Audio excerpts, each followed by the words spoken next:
Hey y'all, AKC here, and today I'm back with another review. And today I'm reviewing, as you can see, Planet Her by Doja Cat. Now, if you don't know who Doja Cat is, I'll kind of be happy to explain. I think she's a pretty interesting type of character. Doja Cat is a pop rapper, singer, songwriter, uh, social media person, a very eccentric pop star, one of the more eccentric pop stars of today's music scene and in today's music industry. And this is her album that released, I think last year.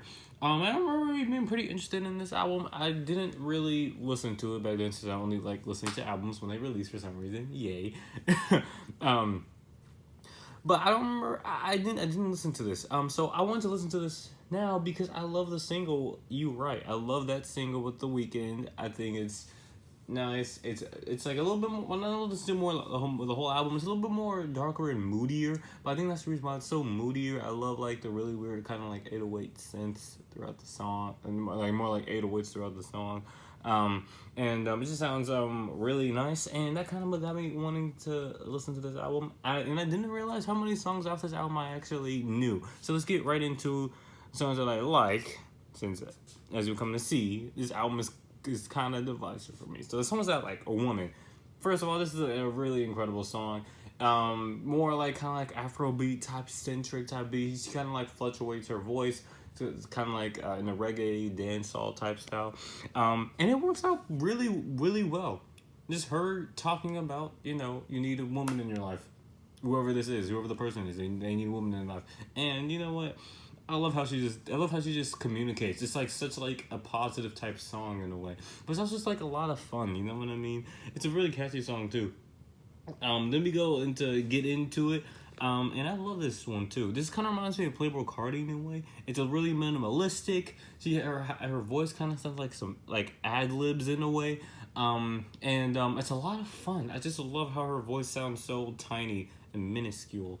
But also having the presence, like she's like almost like screaming in a way. I also love the beat too about Y2K.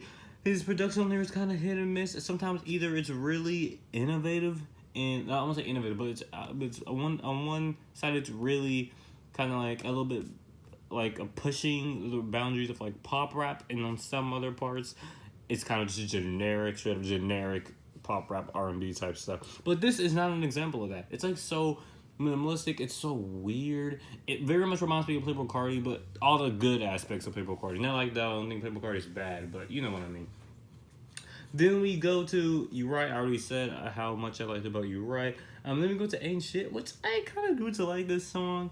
I think the lyrical focus is kind of funny and kind of speaks facts, and I love her voice, her vocal inflections, and the way that she just changes it from like super high to super low to super squeaky. And I love the super slow and skeletal beat. Dun dun dun dun dun dun dun dun dun. It's like every single piano key, I think.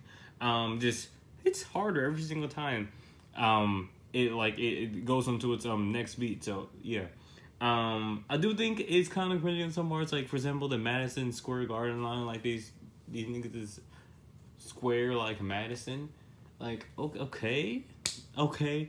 I know what you were trying to say, but it's just I don't. I think it's kind of cringy.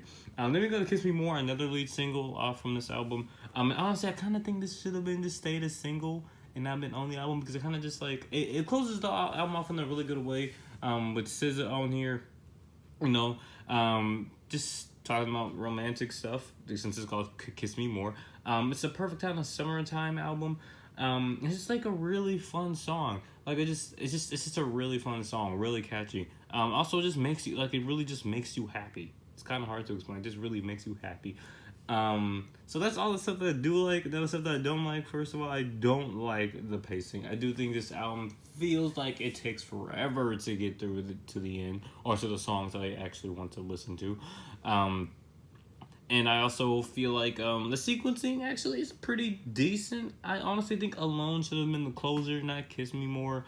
It has a more of like a cinematic type feel, and the way her vocals sound and everything. And I would have liked that better to be the closer. But against the songs I don't like, I don't really like Naked. I do think it's kind of just like a butchered down version of what she was literally just doing on a woman. Like, why even have this song at this point? If a woman exists, why even listen to this song? Not bad though. It's not bad. Payday is really not good. I really don't like it. It's just super long, drawn out, and it feels like Young Thug's feature just comes and goes. There's a lot of coming and going. There's a lot of coming and going on this album. Like, for example, like on I Don't Do Drugs, Ariana Grande, it's just there. She's just there in the background during the chorus. She does her little singing, her beautiful little singing part, and then she leaves and you forget about her feature. You don't even remember what it sounds like. When you really think about it. Then you go to like other songs like Need to Know. I personally just don't like this song because I've heard it so many times. I mean, I've heard You Right on Woman so many times, but they just don't get old. Need to Know, I think, kind of does. Again, it's another one of those long, drawn-out songs, in my opinion. It feels like it just takes forever for it to end. And then we go to other songs like Love to Dream, which, again, actually isn't that bad. I just wish there was, like, again, a little bit more she did. There's, like, so many ideas on here that I feel like just weren't even developed all the way, like, in Imagine or in Alone. Like she's trying to do stuff with it, but she's not reaching the full potential of like these weird kind of ambient, not I won't say ambient, but ambient sounding R&B, soul like vocals and everything. I don't feel like she's reaching the full potential of these sounds that she could do with them. It's a pretty eclectic album in its sounds, but she doesn't really do anything with these sounds. For example, with Been Like This, it's a completely forgettable song. Like, there's some songs here that just, like, what? Again, we have Options, another feature, this time featuring J.I.D. or Jid, which in most cases would be really good, but, like, in this case, he does his really cool flow thing. Like, he flows like butter on here, of course, he always does. Then he has, like, this really weird, out of place, I won't say out of place, really just strange auto-tune singing section and leaves. And you, as soon as the song ends, you forget his verse. You don't be like, oh my gosh, dude, that verse was incredible. That verse stuck on my head forever. No, it's not like that at all. But like, yeah, the majority of the songs on here, not every single song, like Naked and Love to Dream, I think those are all right. But majority of the songs on here come and go. There's very rarely any songs that just stick with you, you know? And the only songs that do stick with you are either the songs that you like or the singles. So I think for that, I think I'm gonna give it like a strong 5. Yeah, I'm gonna give it a strong 5. Yeah, I guess I'll see you later.